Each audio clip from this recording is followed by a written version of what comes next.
Assalamualaikum, hai Sobat Belajar. Selamat datang di Chemistry Live Classes Ayo Belajar. Bersama dengan saya, Kak Dian. Selama kurang lebih 30 menit ke depan, kita akan belajar kimia bersama-sama. Dan materi kimia yang akan kita pelajari di episode Live Classes kali ini itu adalah materi yang berkaitan dengan reaksi redoks.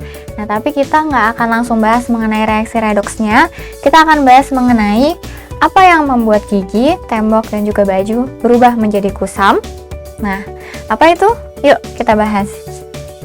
Nah, jadi di sini pasti Sobat Belajar kalau misalnya perhatikan nih, ada beberapa benda-benda yang tiba-tiba awalnya warnanya putih gitu ya, atau awalnya warnanya cerah gitu, warna aslinya. Nah, lambat laun seiring berjalannya waktu, benda-benda tersebut warnanya jadi berubah menjadi kusam. Nah, misalnya seperti gigi gitu kan ya, atau misalnya pada baju yang berwarna putih gitu misalnya, lama-kelamaan nanti dia pasti menjadi agak kekuningan gitu warnanya. Atau misalnya baju dengan warna lain, warna hitam gitu misalnya, lama-kelamaan hitamnya akan terlihat sedikit kusam tuh. Atau warna-warna lainnya juga seiring berjalannya waktu, kalau misalnya benda tersebut digunakan secara terus-menerus, itu pasti warnanya akan berbeda dengan warna aslinya, kebanyakan kan ya. Nah, atau misalnya pada tembok. Nah, tembok yang dibiarkan di udara terbuka, misalnya tembok rumah yang ada di bagian luar rumah, itu pasti akan lebih cepat warnanya berubah menjadi lebih kusam dibandingkan yang ada di dalam rumah, itu kan ya. Nah, apa yang menyebabkan benda-benda ini tadi itu warnanya berubah menjadi kusam? Nah, ini ada berkaitan dengan reaksi kimia sebenarnya. Jadi ada senyawa yang ada di dalam atau materi-materi kimia yang ada di dalam benda-benda tersebut itu yang mengalami suatu reaksi kimia yang disebut sebagai reaksi redoks. Nah, bagaimana reaksi redoks itu dapat mengubah benda-benda ini menjadi warna yang menjadi kusam? Karena nanti reaksi redoks itu berkaitan dengan muatan-muatan atom yang dimiliki oleh tiap atom-atom yang ada dalam senyawa-senyawa tersebut gitu. Nah, inilah yang nantinya karena adanya perubahan muatan-muatan tersebut, adanya yang disebut sebagai penurunan bilangan oksidasi dan juga kenaikan bilangan oksidasi pada reaksi redoks tersebut, itu yang menyebabkan warna pada benda-benda ini tuh berubah menjadi kusam.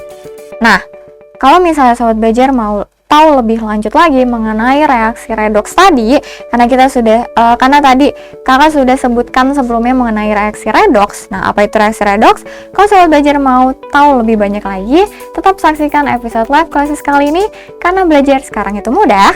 Ayo belajar! Jangan lupa belajar, karena sekarang belajar itu mudah. Ayo belajar! Nah, sekarang kita bahas mengenai reaksi redoks. Nah, reaksi redoks. Apa itu reaksi redoks? Jadi reaksi redoks ini merupakan suatu jenis reaksi kimia. Gitu ya, reaksi kimia yang merupakan reaksi redoks ini yang melibatkan adanya perubahan-perubahan tertentu dari atom-atom yang ada pada senyawa-senyawa yang terlibat dalam reaksi tersebut. Nah, reaksi redoks di sini itu merupakan kepanjangan dari reaksi reduksi oksidasi. Reaksi reduksi oksidasi. Jadi ada reaksi oksidasi dan juga reaksi reduksi. Nah, dalam suatu reaksi redoks ini, reaksi oksidasi dan juga reaksi reduksi ini keduanya saling berhubungan. Jadi kedua reaksi ini, makanya kenapa disebut sebagai reaksi reduksi oksidasi, karena walaupun memang dia memiliki perbedaan gitu ya, perbedaan apa yang akan berubah gitu di hasil reaksinya, tapi ini kedua jenis reaksi ini saling berhubungan gitu. Keduanya pasti terjadi dalam suatu reaksi, makanya digabung jadi reaksi redoks. Nah, reaksi oksidasi dan juga reaksi reduksi di sini. Nah, biasanya reaksi oksidasi itu pada umumnya melibatkan yang adanya oksigen gitu. Jadi, misalnya seperti reaksi pembakaran, itu merupakan salah satu jenis reaksi oksidasi yang berhubungan juga dengan reaksi redoks ini. Jadi, misalnya pembakaran pada proses pembakaran kayu menjadi arang, itu juga sebenarnya melibatkan yang namanya reaksi redoks. Nah, kemudian pada reaksi perkaratan, misalnya besi yang berkarat, kenapa dia bisa berkarat? Karena terbentuknya zat baru, yaitu karat itu tadi.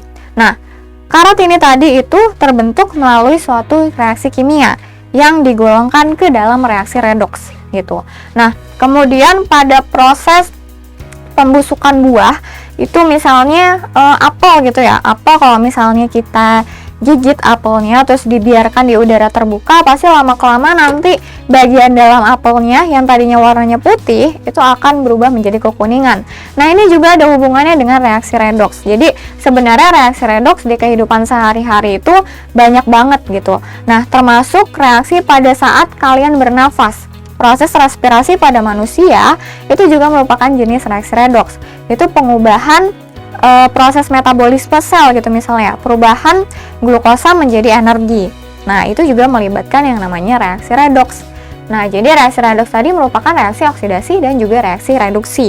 Nah, seperti apa reaksi redoks ini dapat terjadi? Nah, ini mengalami yang namanya perkembangan menurut konsep dari reaksi redoks ini. Nah, perkembangannya, jadi ini perkembangan hingga ditemukannya konsep dari suatu reaksi redoks. Nah, pertama konsep dari reaksi redoks yang pertama kali dikemukakan itu adalah mengenai reaksi redoks itu adalah reaksi yang berkaitan dengan pengikatan dan pelepasan oksigen. Adanya reaksi pengikatan dan juga reaksi pelepasan oksigen gitu. Nah, di sini untuk yang oksidasi, karena tadi reaksi redoks itu merupakan reaksi reduksi dan reaksi oksidasi. Nah, keduanya punya pengertian yang berbeda, tapi dia berhubungan satu sama lainnya karena terjadi di dalam satu reaksi, itu ya. Nah, kalau di sini reaksi oksidasinya berdasarkan konsep pengikatan dan juga pelepasan oksigen, oksidasinya itu diartikan sebagai reaksi pengikatan oksigen. Jadi untuk zat yang mengikat oksigen, maka zat tersebut mengalami reaksi oksidasi.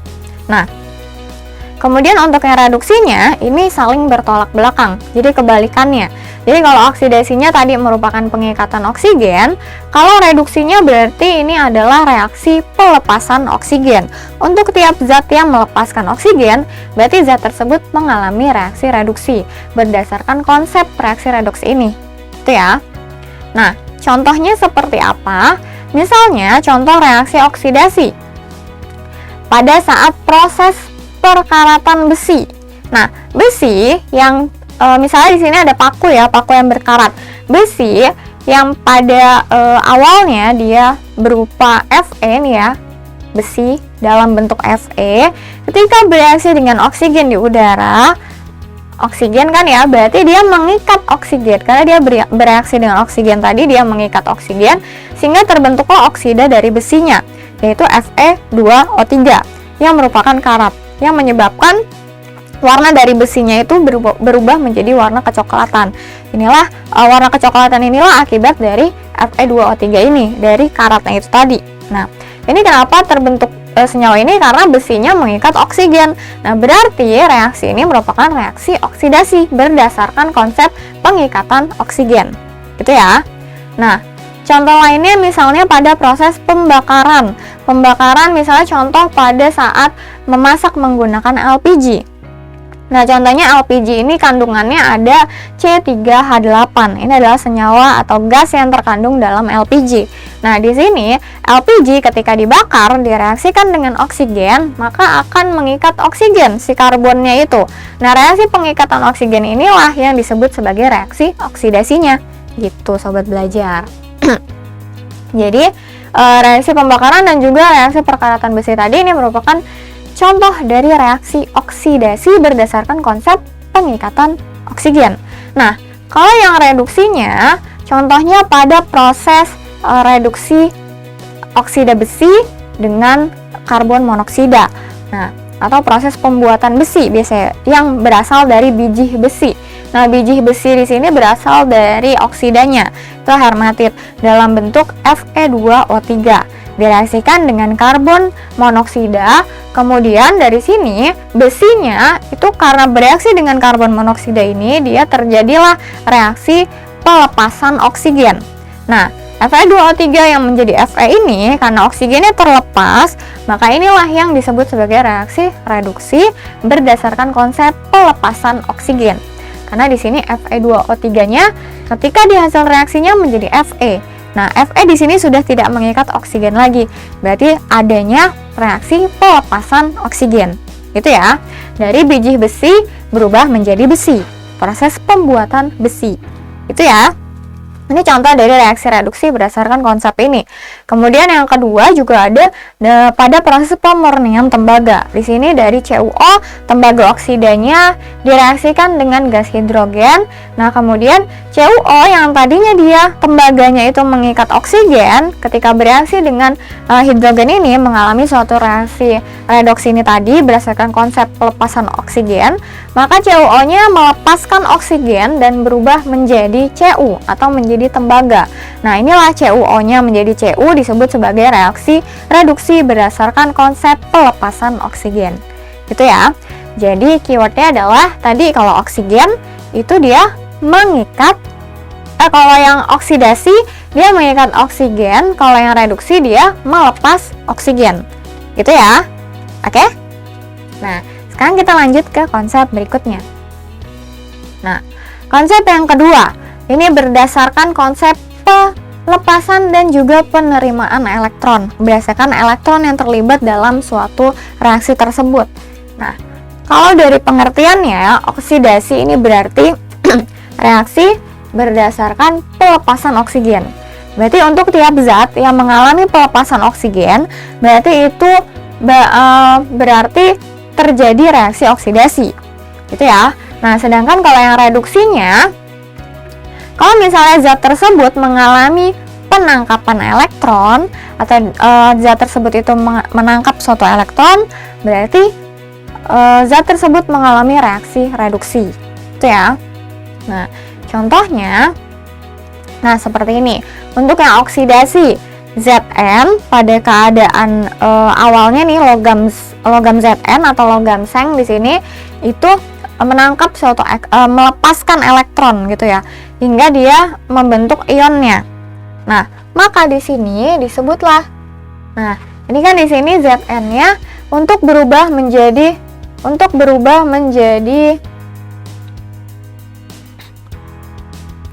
Nah, di sini untuk berubah menjadi ion Zn2+, berarti tanda plus di sini kan berarti maksudnya dia melepaskan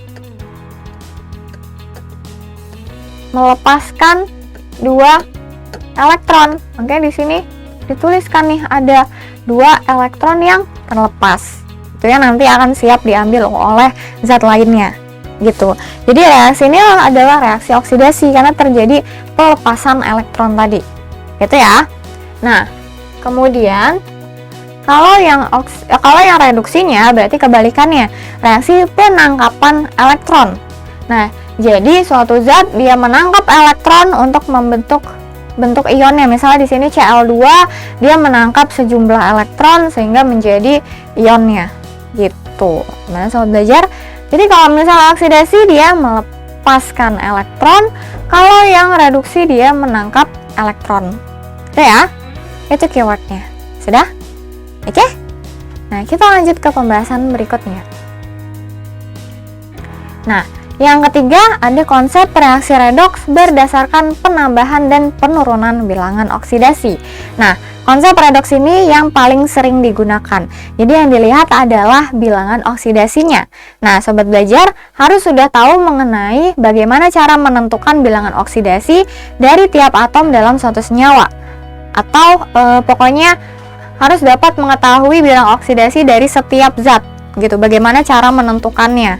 Nah, karena ini digunakan untuk dapat menentukan apakah suatu reaksi itu nantinya dia berlangsung reaksi reduksi atau berlangsung reaksi oksidasi.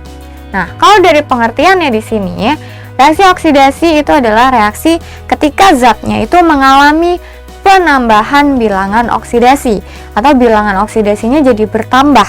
Misalnya yang tadinya +1 bertambah menjadi +3. Itu berarti mengalami penambahan biloks. Nah, kalau reduksinya berarti kebalikannya. Ini adalah ketika zatnya itu mengalami penurunan bilangan oksidasi. Misalnya contohnya dari -1 atau dari misalnya dari +1. Terus di hasil reaksinya ternyata biloksnya itu jadi turun menjadi min 1 gitu misalnya. Nah, berarti itu terjadi penurunan bilangan oksidasi dan dapat dikatakan reaksinya berlangsung reaksi reduksi. Gitu ya. Jadi kalau berdasarkan konsep ini, yang bertambah biloxnya itu adalah oksidasi, yang berkurang biloxnya itu adalah reduksi. Oke? Nah, gimana cara taunya? Kita contoh. Nah, misalnya ada reaksi ini. Kita tentukan untuk tiap atom-atom yang terlibat dalam reaksi ini, kita tentukan biloxnya. Nah, gimana tentukan biloxnya? Berdasarkan aturan bilox, aturan untuk menentukan bilox yang sudah dipelajari sebelumnya. Jadi di sini, misalnya ya, ini kan ada Na2S2O3. Nah, yang dapat kita tentukan dengan pasti sesuai dengan aturan bilox, itu yang pertama ada Na di sini. Kenapa Na? Karena Na adalah unsur golongan 1A. Di mana unsur golongan 1A, nilai biloxnya sudah pasti, yaitu sesuai nomor golongannya. Berarti kalau unsur golongan 1A, berarti biloxnya adalah plus 1. Nah, berarti di sini Na biloxnya plus 1. Karena ada 2, kita kalikan dengan 2. Nah, itu kan ya. Nah, kemudian di sini S belum tahu, belum pasti dia biloxnya berapa. Berarti kita tentukan dulu yang O. O biloxnya adalah min 2. Itu ya. Berarti di sini kita masukkan minus 2. Minus 2 karena di sini O-nya ada 3, kita kalikan dengan 3. Nah, jumlah dari jumlah bilox pada suatu senyawa itu totalnya adalah 0. Karena dia tidak punya muatan. Itu kan ya. Nah, berarti S di sini tinggal kita pasin aja. Gimana caranya? Total dari semuanya itu nilainya 0. Berarti di sini ada plus 2 ya. Di sini ada plus 2 tadi. Di sini ada min 6. Nah, biar ini pas jadi 0, berarti di sini min 6 tambah 2, berarti kan min 4 ya.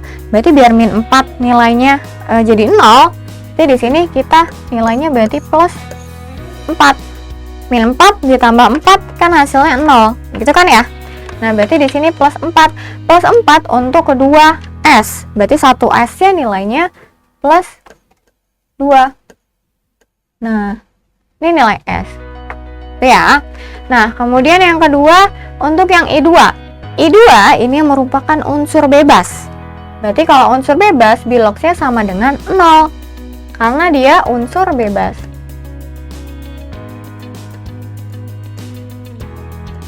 Nah, gitu ya. Nah, lanjut ke sini. NaI. Na udah pasti dia plus 1 karena tadi golongan 1A. Kemudian yang I berarti min 1 karena biar hasilnya sama dengan 0. Gitu ya. Kalau Na-nya plus 1 berarti I-nya min 1 biar 0. Gitu ya. Nah, kemudian Na2S4O5 sama kayak tadi. Na-nya berarti plus 1 karena ada 2 kita kalikan 2. Kemudian yang O-nya min 2 kalikan 5. Berarti ini di sini plus 2, ini min 10. Itu kan ya. Nah, berarti S-nya berapa nih? Plus 2 min 10. Berarti masih ada min 8. Nah, berarti biar 0, S-nya di sini totalnya adalah plus 8. Gitu kan ya? Karena di sini S-nya ada 4, maka kita bagi dengan 4. Jadi plus 8 bagi 4, jadi satunya plus 2. Nah, ini ya. Ini berarti di sini kalikan dengan 2. Gitu ya. Nah, berarti oke. Ini plus 2 min. Nah, berarti untuk menentukan yang mana yang mengalami perubahan bilox, berarti kita lihat yang mana yang mengalami perubahan bilox di sini. Di sini ada I ya. Nah, I tadinya di kiri dia biloxnya adalah sama dengan 0. Nah, di kanan ternyata dia biloxnya menjadi min 1. Berarti ini mengalami perubahan bilox dari 0 menjadi min 1. Nah, berarti ini mengalami perubahan bilox yaitu mengalami dari 0 menjadi min 1. Yaitu penurunan bilox. Ya kan ya? 0 ke min 1 berarti turun biloxnya. Berarti kalau mengalami penurunan bilox, ini terjadi reaksi reduksi. Nah, I2-nya mengalami reduksi.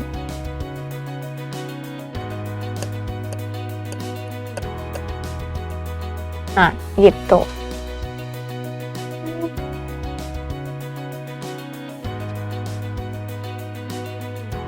Ya. Nah, karena di sini S-nya ternyata tetap, berarti ini hanya ada reaksi reduksi di sini. Gitu ya. Sudah. Berarti kalau untuk mengetahui apakah suatu reaksi kimia itu dia mengalami reaksi redoks atau enggak, mengalami reaksi reduksi oksidasi atau enggak, harus dicek dulu pertama biloks dari masing-masing atom yang ada pada reaksi tersebut. Gitu ya. Biloks dari masing-masing atom yang terlibat dalam suatu reaksi tersebut. Gitu ya. Oke? Nah,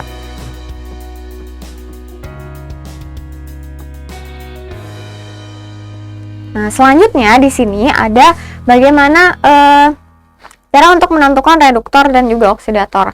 Jadi di dalam suatu reaksi redoks itu terdapat yang namanya disebut sebagai zat yang menjadi reduktor dan juga zat yang menjadi oksidator. Nah, di sini zat yang menjadi reduktor merupakan zat yang menyebabkan zat lainnya mengalami reduksi atau zat yang menyebabkan zat lainnya terreduksi. Nah, karena dia menyebabkan zat lain yang mengalami reduksi, maka zat tersebut yang bertindak sebagai reduktor itu dirinya sendiri mengalami oksidasi. Nah, kemudian kalau yang kedua, oksidator, ini adalah zat yang menyebabkan zat lain mengalami oksidasi. Jadi kebalikannya.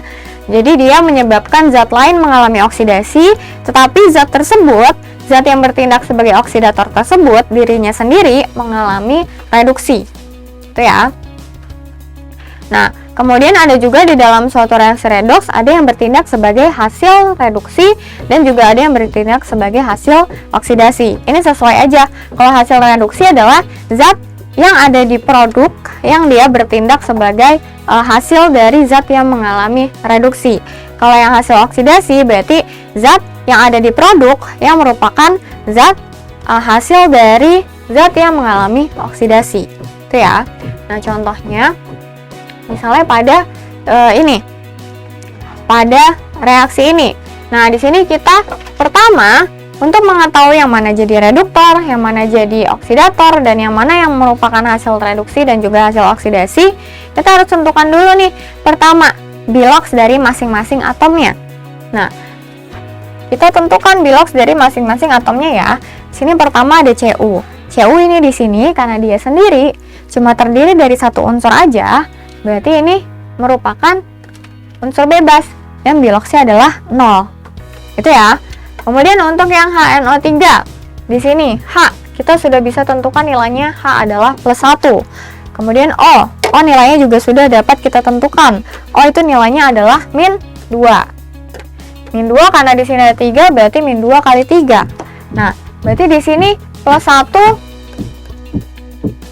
di sini -6. Nah, berarti N-nya biar dia hasilnya 0, berarti kan +1 dikurangin 6, berarti hasilnya -5. -5 biar dia 0, berarti N-nya harus nilainya +5. Itu kan ya. Nah, ini kita keep N-nya +5. Kemudian yang di sini CuNO3 2 kali. Nah, kalau bentukannya seperti ini, berarti ini tinggal kita kalikan, silang aja. Ini Cu-nya di sini ada 1, NO3-nya ada 2. Berarti 2 itu adalah biloksnya milik Cu. Berarti Cu biloksnya adalah +2, yang di sebelah kiri biasanya dia positif. Kemudian di sini berarti totalnya adalah -1 yang NO3-nya. Nah, berarti ini tinggal kita masukkan aja nih di sini. Ini kan berarti -2 kali 3. Itu kan ya. Nah, ini ya. Biar pas berarti ini nilainya +5. Itu ya, biar hasilnya sama dengan 0. Oke? Nah, kemudian lanjut untuk yang ini NO2. Di sini yang bisa kita tentukan duluan. Berarti -2 kali 2, -4. Nah, -4 biar totalnya hasilnya 0, berarti N-nya harus +4. Itu ya. Berarti ini N-nya +4. Nah, untuk yang H2O, H itu +1 kali 2. O itu -2. Ini udah pas, kan? Nah, sekarang kita lihat yang mana yang mengalami perubahan biloks. di kiri dan di kanannya, atom-atomnya. Nah, di sini Cu. Nah, di sini Cu yang tadinya biloxnya 0, di sini menjadi plus 2 di kanannya. Berarti ini mengalami perubahan bilox. Nah, Cu mengalami perubahan bilox. Dari 0 menjadi 2, 0 menjadi plus 2, berarti kan naik ke tuh biloxnya. 0 ke plus 2, naik kan? Nah, berarti kalau naik tadi disebut sebagai mengalami oksidasi. Kita tuliskan seperti ini, mengalami oksidasi. Kemudian yang lainnya, nah di sini N di sini nilainya plus 5. Kemudian di sini ada yang nilainya plus 5 juga, ada yang nilainya plus 4. Berarti yang mengalami perubahan bilox adalah N yang biloxnya adalah plus 4. Berarti dari plus 5 ke plus 4, berarti dari plus 5 ke plus 4, berarti dia mengalami penurunan bilox. Berarti kalau turun, ini disebut sebagai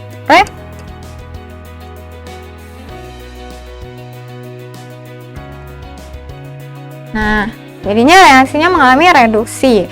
Nah, yang mana yang menjadi reduktor dan juga oksidator? Yang mengalami reduktor adalah yang tadi menyebabkan zat lain mengalami reduksi atau dirinya sendiri mengalami oksidasi. Berarti yang jadi reduktor adalah Cu.